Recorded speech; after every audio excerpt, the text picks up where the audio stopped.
जी हमारे साथ हैं मनीष जी। वोटिंग शुरू हो गई है एमसीडी चुनाव को लेकर, सबसे पहले क्या प्रतिक्रिया होगी? मेरी प्रतिक्रिया यही है कि दिल्ली के एक एक वोटर से, करीब 1.5 करोड़ वोटर्स हैं दिल्ली में, सबसे मैं अपील करूंगा कि वोटिंग ज़रूर करें, क्योंकि आपके वोट की बदौलत ही दिल्ली साफ़ सुथरी बनेगी। भारतीय जनता पार्टी ने आपके वोट का गलत दुरुपयोग किया 15 साल से, और उन्होंने बिल्कुल काम नहीं किया साफ़ रखने में। आपकी गलियों को साफ़ नहीं रखा, दिल्ली में कूड़े के पहाड़ खड़े कर दिए। दुकानदार अपनी कोई दुकान चलाता है तो एमसीडी उनसे उगाही करना शुरू कर देती है। तो इस उगाही से मुक्ति के लिए, कूड़े से मुक्ति के लिए, कूड़े के पहाड़ों से मुक्ति के लिए, अपने इलाके को साफ़ सुथरा बनाने के लिए ज़रूरी है कि आज वोट करें और केजरीवाल जी की सरकार लेके आएँ। लोगों ने भरोसा जताया था दिल्ली सरकार पे, केजरीवाल जी पे दिल्ली सरकार में, तो आज स्कूल, अस्पताल, बिजली, पानी, ये सारे काम अच्छे हुए हैं। बसों के काम अच्छे हुए हैं और भी बहुत सारे काम अच्छे हुए दिल्ली सरकार से रिलेटेड। तो अब एमसीडी की भी जिम्मेदारी लोग दें, और केजरीवाल जी कहते हैं तो करके दिखाएंगे दिल्ली को साफ़ सुथरा। 2017 में हमने देखा था जो वोटिंग परसेंटेज था वो काफ़ी कम था, 54% के आसपास वोटिंग परसेंटेज गया था। क्या उम्मीद है कि इस बार ज़्यादा उत्साह दिखेगा?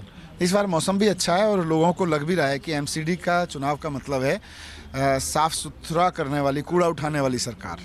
क्योंकि एमसीडी का रोल है कूड़ा उठाना, एमसीडी का रोल है गलियों को साफ़ रखना। एमसीडी की प्राथमिक जिम्मेदारी है कि हमारे अंदर की गलियों में जो गंद फैला रहता है, नालियाँ टूटी पड़ी रहती हैं, गलियाँ टूटी पड़ी रहती हैं, उनको ठीक करना। आवारा पशु घूमते रहते हैं, हमारे पार्क टूटे पड़े रहते हैं, इनको ठीक करना।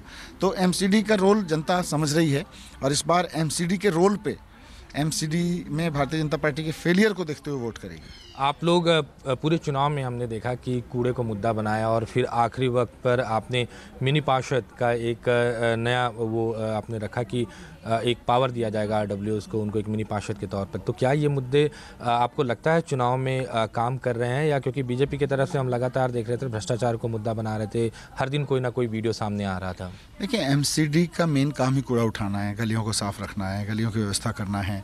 भारतीय जनता पार्टी 15 साल में पूरी तरह से फेल रही, तो लोगों ने अपनी अपनी आरडब्ल्यूएस बनाई अपने अपने इलाके में, पॉकेट्स में, अपार्टमेंट्स में, अनऑथराइज्ड कॉलोनी में भी आरडब्ल्यूएस हैं। ये सब ने मिनी पार्षद के रूप में ही काम किया है, क्योंकि पार्षद फेल रहे। एमसीडी एक तरह से भारतीय जनता पार्टी के नेतृत्व में फेल रही, तो लोगों ने अपने इलाके में मिनी पार्षद चुने और उन्हीं से काम कराया, और उन्होंने सफलतापूर्वक किया।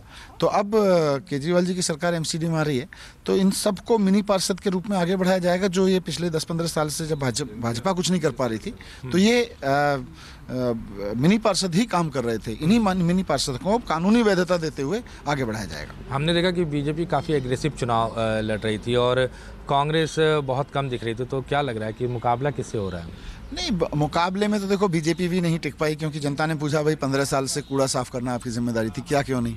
तो इन्होंने 4 गालियां दी हमको, और इन्होंने 10 वीडियो निकाले, फिर 4 गालियां दी। तो जनता ने भी कहा भाई ये गाली या गाली से काम थोड़ी चलता है, आपको कूड़ा साफ करना चाहिए था। 15 साल में आपको दिल्ली को साफ सुथरा बनाना चाहिए था, वो तो आपने किया नहीं।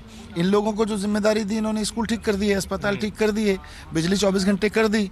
आपको जिम्मेदारी थी कूड़ा साफ करने की, वो आपने किया नहीं। तो लोग अब ये पूछ रहे हैं, लोग अब इनकी गालीबाजी और इन सबसे ऊब चुके हैं। ठीक है, धन्यवाद। तो ये मनीष सिसोदिया थे जो कह रहे थे इस बार जो चुनाव हो रहा है वो मुद्दों पर हो रहा है, और जो काम किया है दिल्ली सरकार और आम आदमी पार्टी ने, उस पर ये वोट मांग रहे हैं। अब वोटिंग जो है वो शुरू हो चुकी है, और लगातार लोग जो हैं वो घरों से बाहर निकल रहे हैं। न्यूज़ 24 भी अपील करता है कि सबसे पहला जो काम हो, आप घरों से निकले, वोट दें, क्योंकि लोकतंत्र का महापर्व है और इसमें सभी को हिस्सेदार बनना चाहिए। नई दिल्ली से कैमरा पर्सन अमित राय के साथ अमित पांडे, न्यूज़ 24। तो बिल्कुल देखिए, लोकतंत्र का ये महापर्व है और उसमें बढ़ चढ़कर हिस्सा लीजिए। न्यूज़ 24 लगातार आपसे यही अपील कर रहा है। वोटिंग शुरू हो चुकी है, घर से निकलिए और भारी संख्या में अपने मताधिकार का इस्तेमाल कीजिए। नॉन स्टॉप कवरेज लगातार एमसीडी चुनाव को लेकर जारी है। नमस्कार, मैं हूं मानक गुप्ता। अगर आपको हमारा ये वीडियो पसंद आया हो तो इसे लाइक और शेयर जरूर करें, और हां, हमें सब्सक्राइब और फॉलो करना ना भूलें, ताकि आप देश और दुनिया की कोई खबर मिस ना करें। तो जुड़े रहिए हमारे साथ और देखते रहिए न्यूज़ 24।